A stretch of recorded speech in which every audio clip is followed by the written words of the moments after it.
The Adventure of the Engineer's Thumb by Sir Arthur Conan Doyle. Narrated by Peter Silverleaf. Of all the problems which have been submitted to my friend Mr. Sherlock Holmes for solution during the years of our intimacy, there were only two which I was the means of introducing to his notice. That of Mr. Hatherley's thumb, and that of Colonel Warburton's madness. Of these, the latter may have afforded a finer field for an acute and original observer, but the other was so strange in its inception, and so dramatic in its detail, that it may be the more worthy of being placed upon record, even if it gave my friend fewer openings for those deductive methods of reasoning by which he achieved such remarkable results.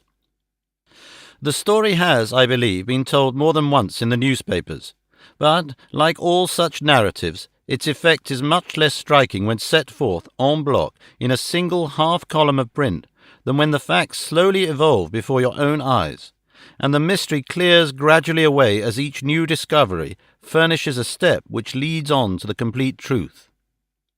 At the time, the circumstances made a deep impression upon me, and the lapse of 2 years has hardly served to weaken the effect.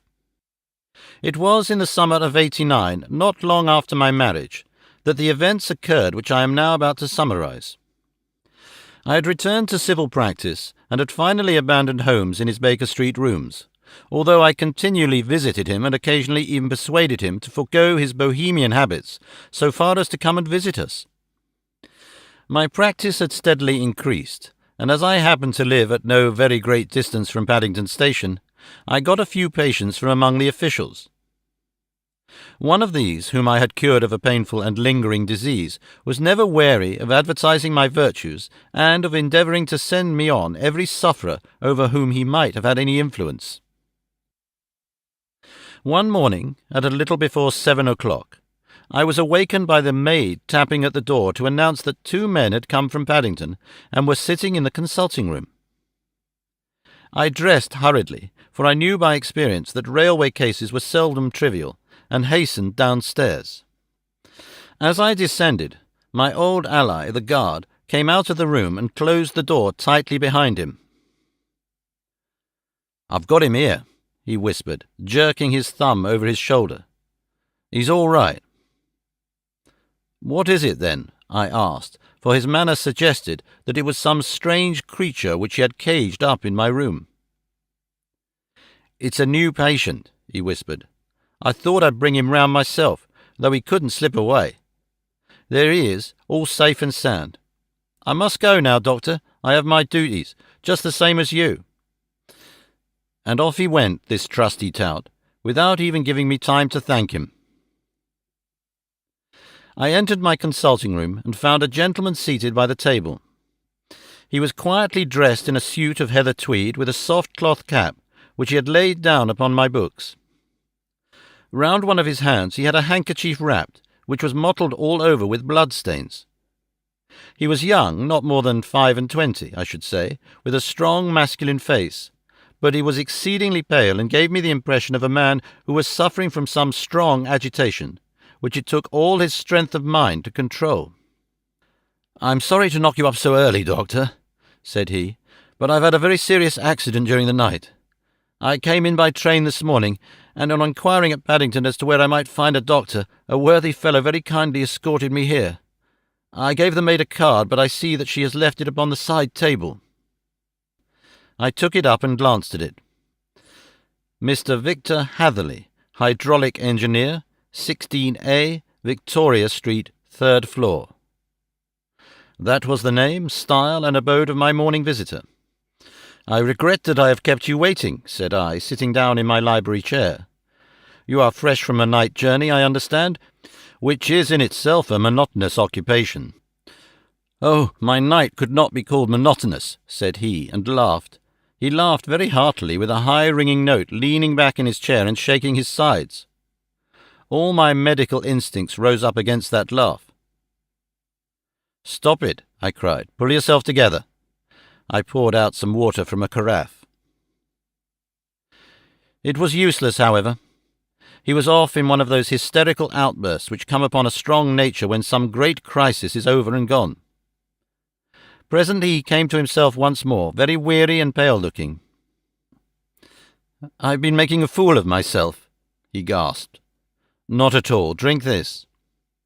I dashed some brandy into the water, and the colour began to come back to his bloodless cheeks. "That's better," said he. "And now, doctor, perhaps you would kindly attend to my thumb, or rather to the place where my thumb used to be." He unwound the handkerchief and held out his hand. It gave even my hardened nerves a shudder to look at it.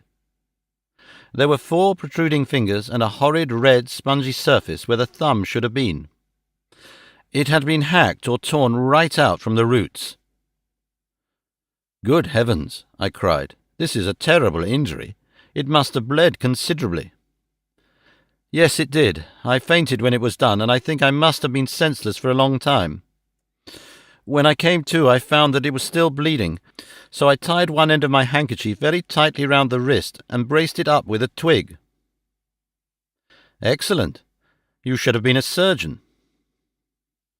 "It is a question of hydraulics, you see, and came within my own province." "This has been done," said I, examining the wound, "by a very heavy and sharp instrument." "A thing like a cleaver?" said he. "An accident, I presume?" "By no means." "What, a murderous attack?" "Very murderous." "You horrify me." I sponged the wound, cleaned it, dressed it, and finally covered it over with cotton wadding and carbolized bandages. He lay back without wincing, though he bit his lip from time to time. "How is that?" I asked when I had finished. "Capital. Between your brandy and your bandage, I feel a new man. I was very weak, but I have had a good deal to go through." "Perhaps you had better not speak of the matter. It is evidently trying to your nerves." "Oh no, not now. I shall have to tell my tale to the police, but between ourselves, if it were not for the convincing evidence of this wound of mine, I should be surprised if they believed my statement. For it is a very extraordinary one, and I have not much in the way of proof with which to back it up. And even if they believe me, the clues which I can give them are so vague that it is a question whether justice will be done." "Ah!" cried I. "If it is anything in the nature of a problem which you desire to see solved, I should strongly recommend you come to my friend, Mr. Sherlock Holmes, before you go to the official police." "Oh, I have heard of that fellow," answered my visitor, "and I should be very glad if you would take the matter up, though of course I must use the official police as well. Would you give me an introduction to him?" "I'll do better. I'll take you round to him myself." "I should be immensely obliged to you." "We'll call a cab and go together. We shall just be in time to have a little breakfast with him. Do you feel equal to it?" "Yes. I shall not feel easy until I have told my story." "Then my servant will call a cab, and I shall be with you in an instant." I rushed upstairs, explained the matter shortly to my wife, and in 5 minutes was inside a hansom, driving with my new acquaintance to Baker Street. Sherlock Holmes was, as I expected, lounging about his sitting-room in his dressing-gown, reading the agony column of the Times and smoking his before-breakfast pipe, which was composed of all the plugs and dottles left from his smokes of the day before, all carefully dried and collected on the corner of the mantelpiece. He received us in his quietly genial fashion, ordered fresh rashers and eggs, and joined us in a hearty meal. When it was concluded, he settled our new acquaintance upon the sofa, placed a pillow beneath his head, and laid a glass of brandy and water within his reach. "It is easy to see that your experience has been no common one, Mr. Hatherley," said he. "Pray lie down there and make yourself absolutely at home. Tell us what you can, but stop when you are tired, and keep up your strength with a little stimulant." "Thank you," said my patient, "but I have felt another man since the doctor bandaged me, and I think that your breakfast has completed the cure. I shall take up as little of your valuable time as possible, so I shall start at once upon my peculiar experiences." Holmes sat in his big arm-chair with the weary, heavy-lidded expression which veiled his keen and eager nature, while I sat opposite to him, and we listened in silence to the strange story which our visitor detailed to us. "You must know," said he, "that I am an orphan and a bachelor, residing alone in lodgings in London. By profession I am a hydraulic engineer, and have had considerable experience of my work during the 7 years that I was apprentice to Venner and Matheson, the well-known firm of Greenwich. 2 years ago, having served my time, and having also come into a fair sum of money through my poor father's death, I determined to start in business for myself and took professional chambers in Victoria Street. I suppose that everyone finds his first independent start in business a dreary experience. To me it has been exceptionally so. During 2 years I've had 3 consultations and 1 small job, and that is absolutely all that my profession has brought me.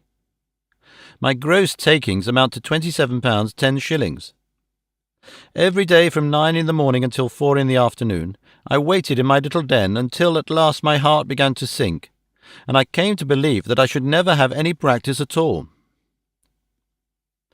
Yesterday, however, just as I was thinking of leaving the office, my clerk entered to say there was a gentleman waiting who wished to see me upon business. He brought up a card, too, with the name of Colonel Lysander Stark engraved upon it. Close at his heels came the colonel himself, a man rather over the middle size, but of an exceeding thinness. I do not think I have ever seen so thin a man. His whole face sharpened away into nose and chin, and the skin of his cheeks was drawn quite tense over his outstanding bones. Yet this emaciation seemed to be his natural habit, and due to no disease, for his eye was bright, his step brisk, and his bearing assured. He was plainly but neatly dressed, and his age, I should judge, would be nearer 40 than 30. "Mr. Hatherley," said he, with something of a German accent, "you have been recommended to me, Mr. Hatherley, as being a man who is not only proficient in his profession, but is also discreet and capable of preserving a secret." I bowed, feeling as flattered as any young man would at such an address. "May I ask who it was who gave me so good a character?"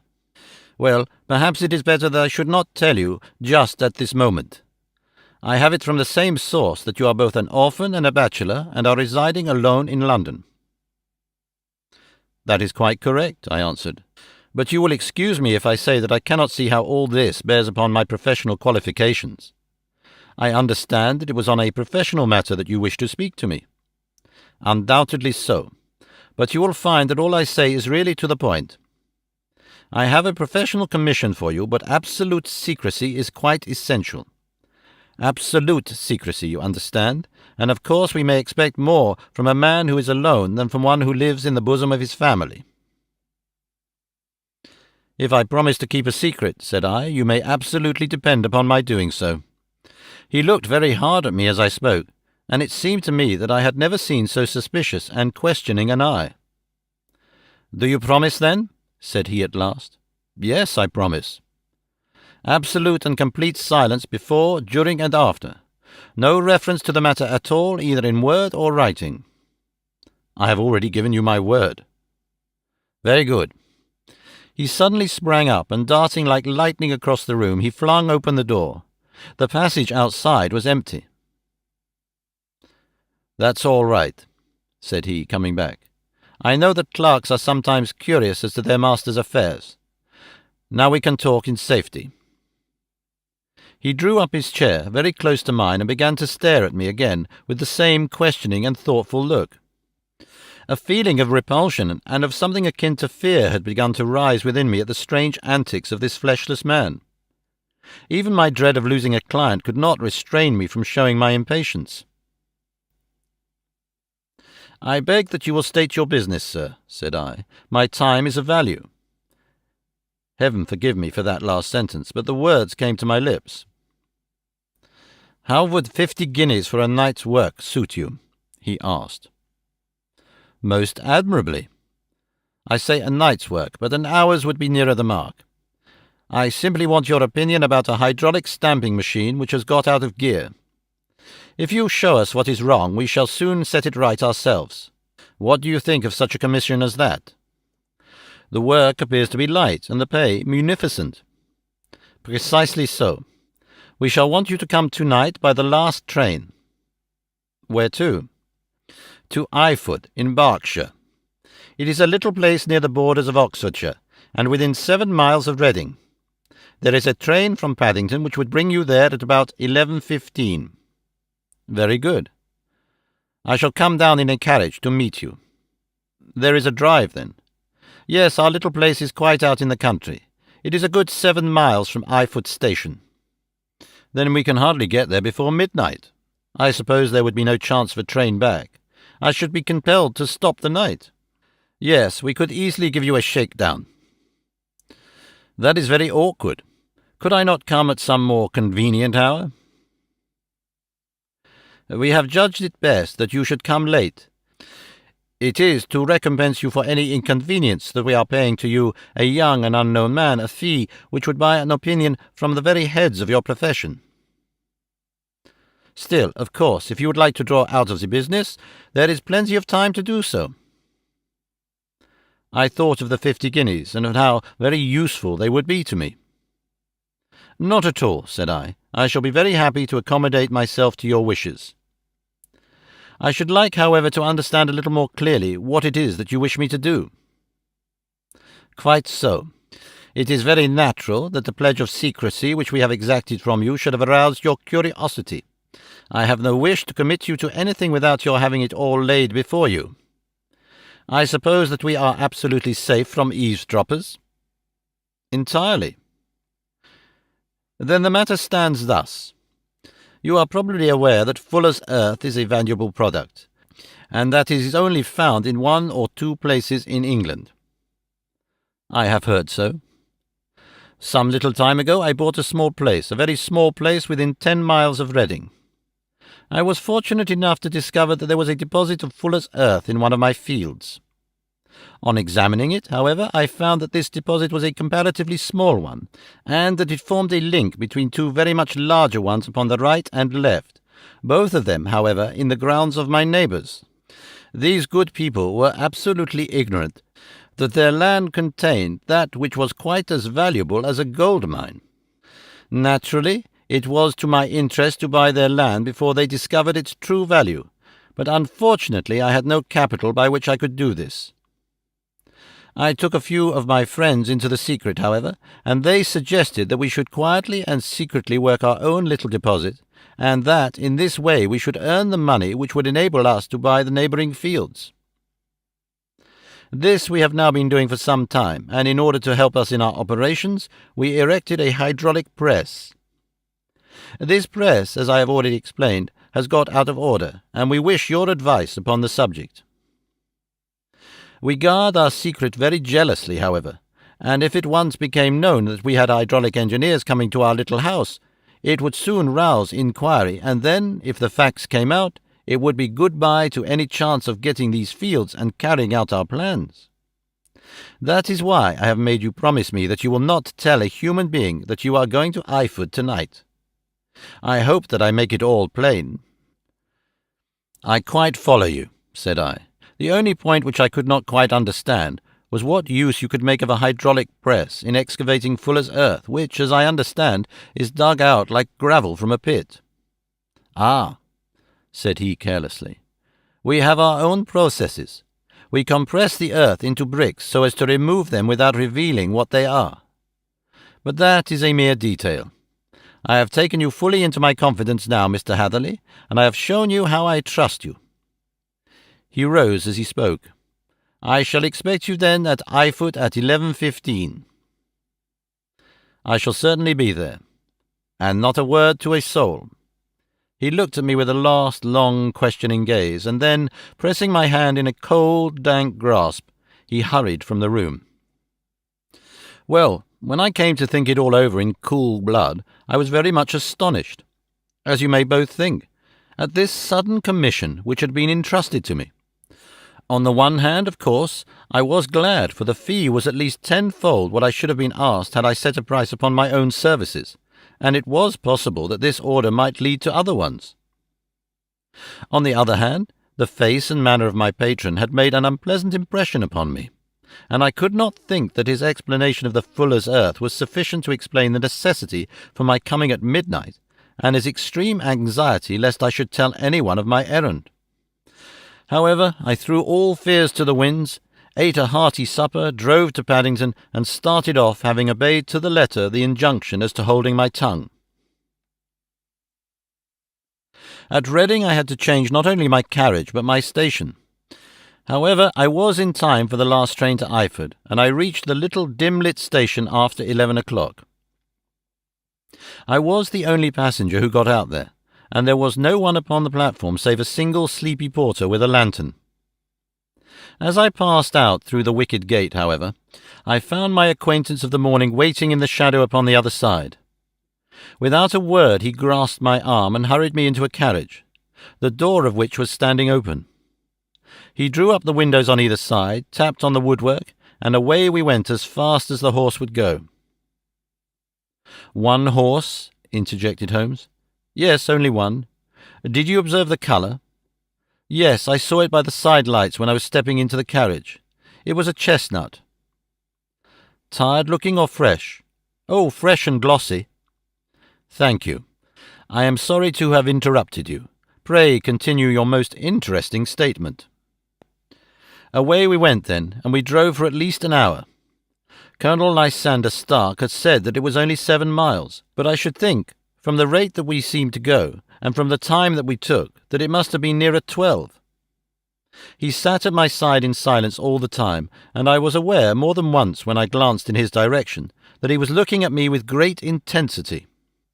The country roads seemed to be not very good in that part of the world, for we lurched and jolted terribly. I tried to look out of the windows to see something of where we were, but they were made of frosted glass, and I could make out nothing save the occasional bright blur of a passing light.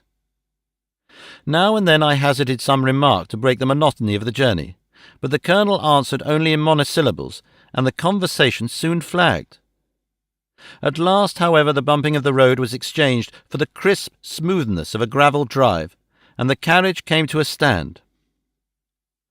Colonel Lysander Stark sprang out, and, as I followed after him, pulled me swiftly into a porch which gaped in front of us. We stepped, as it were, right out of the carriage and into the hall, so that I failed to catch the most fleeting glance at the front of the house. The instant that I had crossed the threshold, the door slammed heavily behind us, and I heard faintly the rattle of the wheels as the carriage drove away. It was pitch dark inside the house, and the Colonel fumbled about looking for matches and muttering under his breath. Suddenly a door opened at the other end of the passage, and a long golden bar of light shot out in our direction. It grew broader, and a woman appeared with a lamp in her hand, which she held above her head, pushing her face forward and peering at us. I could see that she was pretty, and from the gloss with which the light shone upon her dark dress, I knew that it was a rich material. She spoke a few words in a foreign tongue, in a tone as though asking a question, and when my companion answered in a gruff monosyllable, she gave such a start that the lamp nearly fell from her hand. Colonel Stark went up to her, whispered something in her ear, and then, pushing her back into the room from whence she had come, he walked towards me again with the lamp in his hand. "Perhaps you will have the kindness to wait in this room for a few minutes," said he, throwing open another door. It was a quiet little plainly furnished room with a round table in the centre, on which several German books were scattered. Colonel Stark laid down the lamp on the top of a harmonium beside the door. "I shall not keep you waiting an instant," said he, and vanished into the darkness. I glanced at the books upon the table, and in spite of my ignorance of German, I could see that 2 of them were treatises on science, the others being volumes of poetry.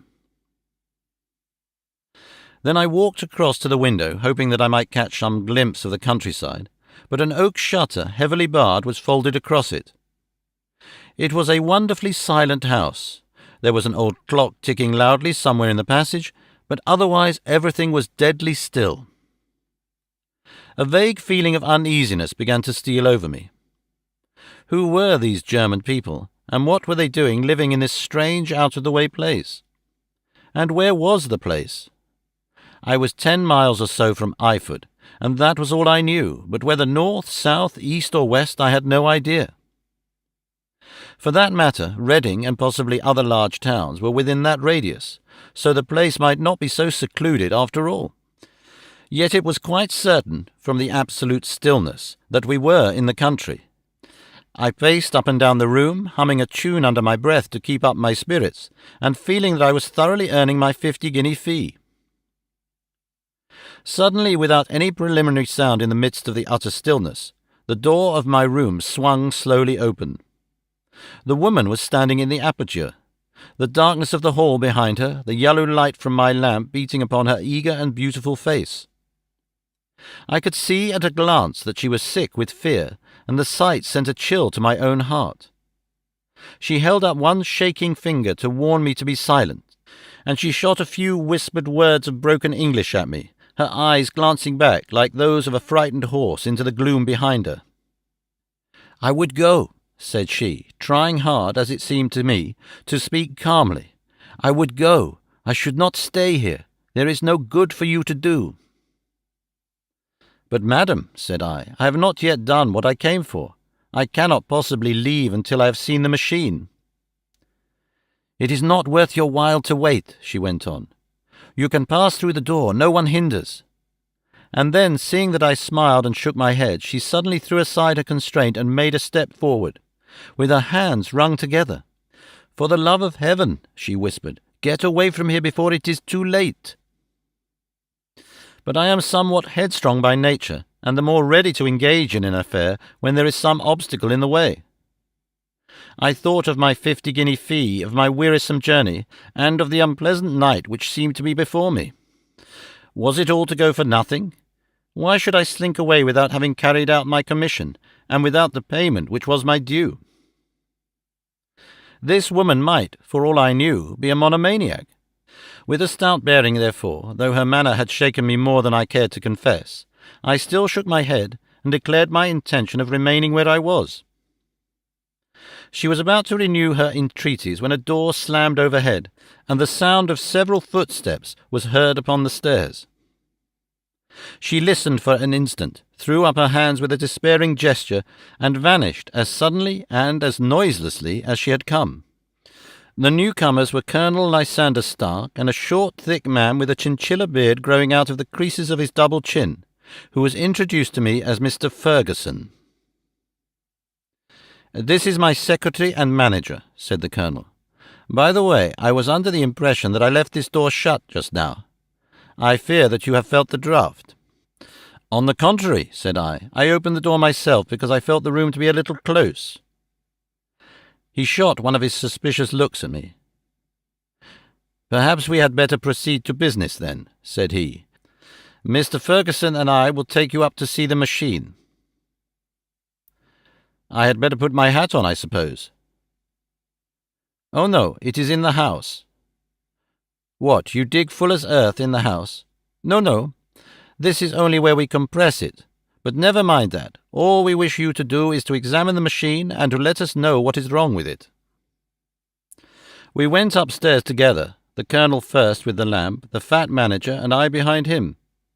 It was a labyrinth of an old house, with corridors, passages, narrow winding staircases, and little low doors, the thresholds of which were hollowed out by the generations who had crossed them. There were no carpets and no signs of any furniture above the ground floor, while the plaster was peeling off the walls and the damp was breaking through in green, unhealthy blotches. I tried to put on as unconcerned an air as possible, but I had not forgotten the warnings of the lady, even though I disregarded them, and I kept a keen eye upon my two companions. Ferguson appeared to be a morose and silent man, but I could see from the little that he said that he was at least a fellow countryman. Colonel Lysander Stark stopped at last before a low door, which he unlocked. Within was a small square room in which the three of us could hardly get at one time. Ferguson remained outside, and the Colonel ushered me in. "We are now," said he, "actually within the hydraulic press, and it would be a particularly unpleasant thing for us if anyone were to turn it on. The ceiling of this small chamber is really the end of the descending piston, and it comes down with the force of many tons upon this metal floor. There are small lateral columns of water outside which receive the force, and which transmit and multiply it in the manner which is familiar to you. The machine goes readily enough, but there is some stiffness in the working of it, and it has lost a little of its force. Perhaps you will have the goodness to look it over, and to show us how we can set it right." I took the lamp from him, and I examined the machine very thoroughly. It was indeed a gigantic one, and capable of exercising enormous pressure. When I passed outside, however, and pressed down the levers which controlled it, I knew at once by the whishing sound that there was a slight leakage, which allowed a regurgitation of water through one of the side cylinders. An examination showed that one of the India rubber bands, which was round the head of a driving rod, had shrunk so as not quite to fill the socket along which it worked. This was clearly the cause of the loss of power, and I pointed it out to my companions, who followed my remarks very carefully and asked several practical questions as how they should proceed to set it right. When I had made it clear to them, I returned to the main chamber of the machine and took a good look at it to satisfy my own curiosity. It was obvious at a glance that the story of the fuller's earth was the merest fabrication, for it would be absurd to suppose that so powerful an engine could be designed for so inadequate a purpose. The walls were of wood, but the floor consisted of a large iron trough, and when I made to examine it, I could see a crust of metallic deposit all over it. I had stooped and was scraping at this to see exactly what it was when I heard a muttered exclamation in German and saw the cadaverous face of the colonel looking down at me. "What are you doing there?" he asked. I felt angry at having been tricked by so elaborate a story as that which he had told me. "I was admiring your fuller's earth," said I. "I think that I should be better able to advise you as to your machine if I knew what the exact purpose was for which it was used." The instant that I uttered the words, I regretted the rashness of my speech. His face set hard, and a baleful light sprang up in his grey eyes. "Very well," said he. "You shall know all about the machine." He took a step backward, slammed the little door, and turned the key in the lock. I rushed towards it and pulled at the handle, but it was quite secure, and did not give in the least to my kicks and shoves. "Hello!" I yelled. "Hello, Colonel, let me out!" And then, suddenly in the silence, I heard a sound which sent my heart into my mouth. It was the clank of the levers and the swish of the leaking cylinder. He had set the engine at work. The lamp still stood upon the floor where I had placed it when examining the trough. By its light I saw that the black ceiling was coming down upon me, slowly, jerkily, but, as none knew better than myself, with a force which must within a minute grind me to a shapeless pulp. I threw myself screaming against the door and dragged with my nails at the lock. I implored the colonel to let me out, but the remorseless clanking of the levers drowned my cries. The ceiling was only a foot or two above my head, and with my hand upraised I could feel its hard, rough surface. Then it flashed through my mind that the pain of my death would depend very much upon the position in which I met it. If I lay on my face, the weight would come upon my spine, and I shuddered to think of that dreadful snap. Easier the other way, perhaps, and yet had I the nerve to lie and look up at that deadly black shadow wavering down upon me. Already I was unable to stand erect when my eye caught something which brought a gush of hope back to my heart. I have said that though the floor and ceiling were of iron, the walls were of wood. As I gave a last hurried glance around, I saw a thin line of yellow light between two of the boards, which broadened and broadened as a small panel was pushed backward. For an instant I could hardly believe that here was indeed a door which led away from death.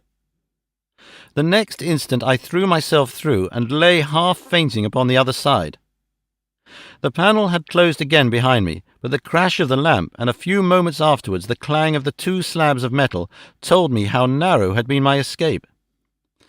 I was recalled to myself by a frantic plucking at my wrist, and I found myself lying upon the stone floor of a narrow corridor, while a woman bent over me and tugged at me with her left hand, while she held a candle in her right. It was the same good friend whose warning I had so foolishly rejected. "Come, come," she cried breathlessly. "They will be here in a moment. They will see that you are not there. Oh, do not waste so precious time, but come." This time, at least, I did not scorn her advice. I staggered to my feet and ran with her along the corridor and down a winding stair. The latter led to another broad passage, and just as we reached it we heard the sound of running feet and the shouting of two voices, one answering the other from the floor on which we were and from the one beneath. My guide stopped and looked about her like one who is at a wit's end. Then she threw open a door which led into a bedroom. through the window of which the moon was shining brightly. "It is your only chance," said she. "It is high, but it may be that you can jump it."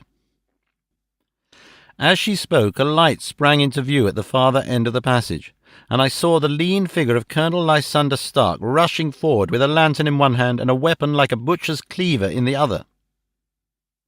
I rushed across the bedroom, flung open the window, and looked out. How quiet and sweet and wholesome the garden looked in the moonlight, and it could not be more than 30 feet down. I clambered out upon the sill, but I hesitated to jump until I should have heard what passed between my saviour and the ruffian who pursued me.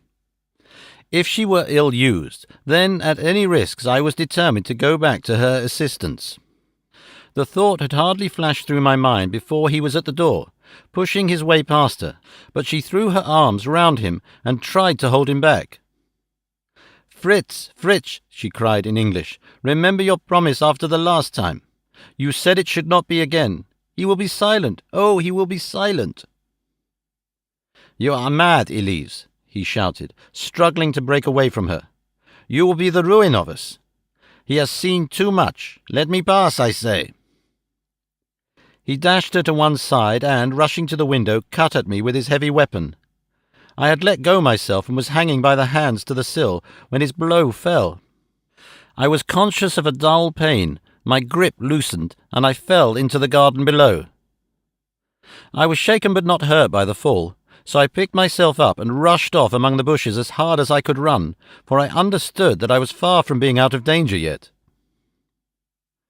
Suddenly, however, as I ran, a deadly dizziness and sickness came over me. I glanced down at my hand, which was throbbing painfully, and then, for the first time, saw that my thumb had been cut off and that the blood was pouring from my wound. I endeavoured to tie my handkerchief round it, but there came a sudden buzzing in my ears, and next moment I fell in a dead faint among the rose bushes. How long I remained unconscious I cannot tell. It must have been a very long time, for the moon had sunk and a bright morning was breaking when I came to myself. My clothes were all sodden with dew, and my coat sleeve was drenched with blood from my wounded thumb. The smarting of it recalled in an instant all the particulars of my night's adventure, and I sprang to my feet with the feeling that I might hardly yet be safe from my pursuers. But to my astonishment, when I came to look round me, neither house nor garden were to be seen. I had been lying in an angle of the hedge close by the high road, and just a little lower down was a long building, which proved, upon my approaching it, to be the very station at which I had arrived upon the previous night. Were it not for the ugly wound upon my hand, all that had passed during those dreadful hours might have been an evil dream.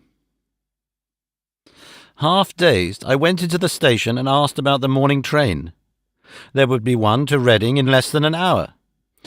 The same porter was on duty, I found, as had been there when I arrived. I inquired of him whether he had ever heard of Colonel Lysander Stark. The name was strange to him. Had he observed a carriage the night before waiting for me? No, he had not. Was there a police station anywhere near? There was one about 3 miles off. It was too far for me to go, weak and ill as I was. I determined to wait until I got back to town before telling my story to the police. It was a little past 6 when I arrived, so I went first to have my wound dressed, and then the doctor was kind enough to bring me along here. I put the case into your hands and shall do exactly what you advise." We both sat in silence for some little time after listening to this extraordinary narrative. Then Sherlock Holmes pulled down from the shelf one of the ponderous commonplace books in which he placed his cuttings. "Here is an advertisement which will interest you," said he. "It appeared in all the papers about a year ago. Listen to this. Lost, on the 9th inst., Mr. Jeremiah Hayling, aged 26, a hydraulic engineer. Left his lodgings at 10 o'clock at night, and has not been heard of since. Was dressed in, etc., etc. Ha! That represents the last time that the Colonel needed to have his machine overhauled, I fancy." "Good heavens!" cried my patient. "Then that explains what the girl said." "Undoubtedly. It is quite clear that the Colonel was a cool and desperate man who was absolutely determined that nothing should stand in the way of his little game. like those out-and-out pirates who will leave no survivor from a captured ship. Well, every moment now is precious, so if you feel equal to it, we shall go down to Scotland Yard at once as a preliminary to starting for Eyford.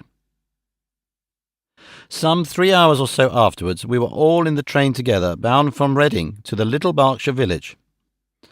There were Sherlock Holmes, the hydraulic engineer, Inspector Bradstreet of Scotland Yard, a plainclothesman, and myself. Bradstreet had spread an ordnance map of the county out upon the seat, and was busy with his compass drawing a circle with Eyford for its centre. "There you are," said he. "That circle is drawn at a radius of 10 miles from the village. The place we want must be somewhere near that line. You said 10 miles, I think, sir?" "It was a good hour's drive." "And you think they brought you back all that way when you were unconscious?" "They must have done so. I have a confused memory, too, of having been lifted and conveyed somewhere."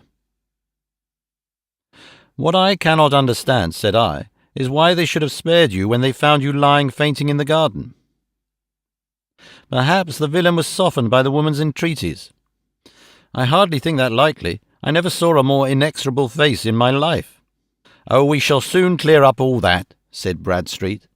"Well, I have drawn my circle, and I only wish to know at what point upon it the folk that we are in search of are to be found." "I think I could lay my finger on it," said Holmes quietly. "Really now," said the inspector, "you have formed your opinion? Come now, we shall see who agrees with you. I say it is south, for the country is more deserted there." "And I say east," said my patient. "I am for west," remarked the plainclothes man. "There are several quiet little villages up there." "I am for north," said I, "because there are no hills there, and our friend says that he did not notice the carriage go up any." "Come," cried the inspector, laughing, "it is a very pretty diversity of opinion. We have boxed the compass among us. Who do you give your casting vote to?" "You are all wrong." "But we can't all be." "Oh, yes, you can. This is my point." He placed his finger in the centre of the circle. "This is where we shall find them." "But the 12-mile drive," gasped Hatherley. 6 out and 6 back. Nothing simpler. You say yourself that the horse was fresh and glossy when you got in. How could it be that if it had gone 12 miles over heavy roads? "Indeed, it is a likely ruse enough," observed Bradstreet thoughtfully. "Of course, there can be no doubt as to the nature of this gang." "None at all," said Holmes. "They are coiners on a large scale, and they have used the machine to form the amalgam which has taken the place of silver."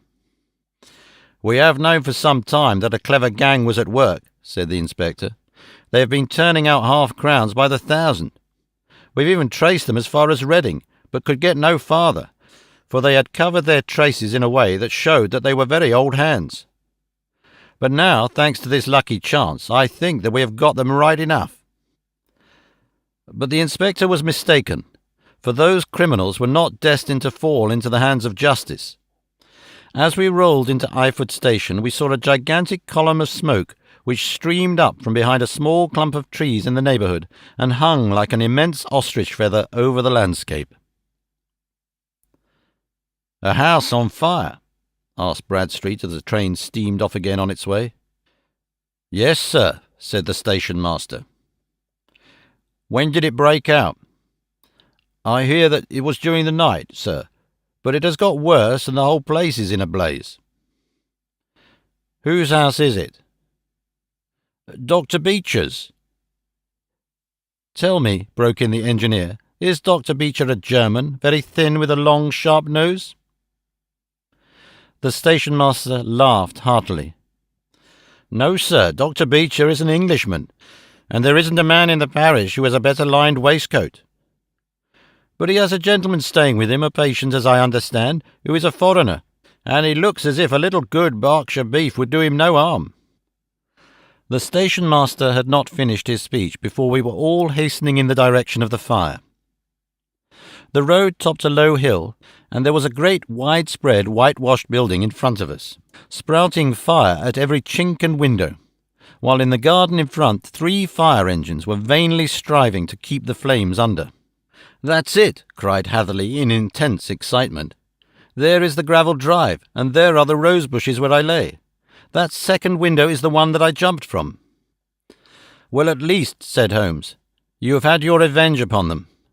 There can be no question that it was your oil lamp which, when it was crushed in the press, set fire to the wooden walls, though no doubt they were too excited in the chase after you to observe it at the time.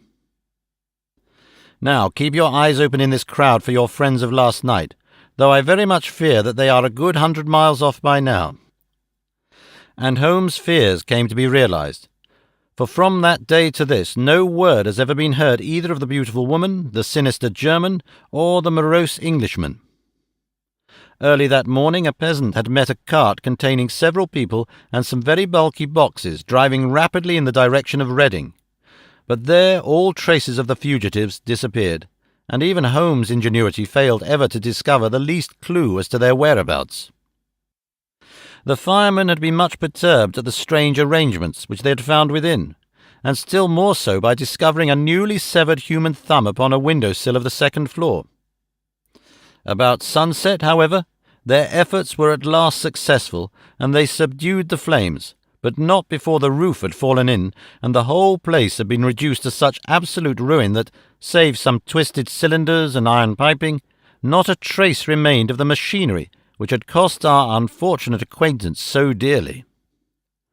Large masses of nickel and of tin were discovered stored in an outhouse, but no coins were to be found, which may have explained the presence of those bulky boxes which have been already referred to. How our hydraulic engineer had been conveyed from the garden to the spot where he recovered his senses might have remained for ever a mystery were it not for the soft mould, which told us a very plain tale. He had evidently been carried down by 2 persons, one of whom had remarkably small feet, and the other unusually large ones. On the whole, it was most probable that the silent Englishman, being less bold or less murderous than his companion, had assisted the woman to bear the unconscious man out of the way of danger. "Well," said our engineer ruefully as we took our seats to return once more to London, "it has been a pretty business for me. I have lost my thumb, and I have lost a 50-guinea fee, and what have I gained?" "Experience," said Holmes, laughing. "Indirectly it may be of value, you know. You have only to put it into words to gain the reputation of being excellent company for the remainder of your existence."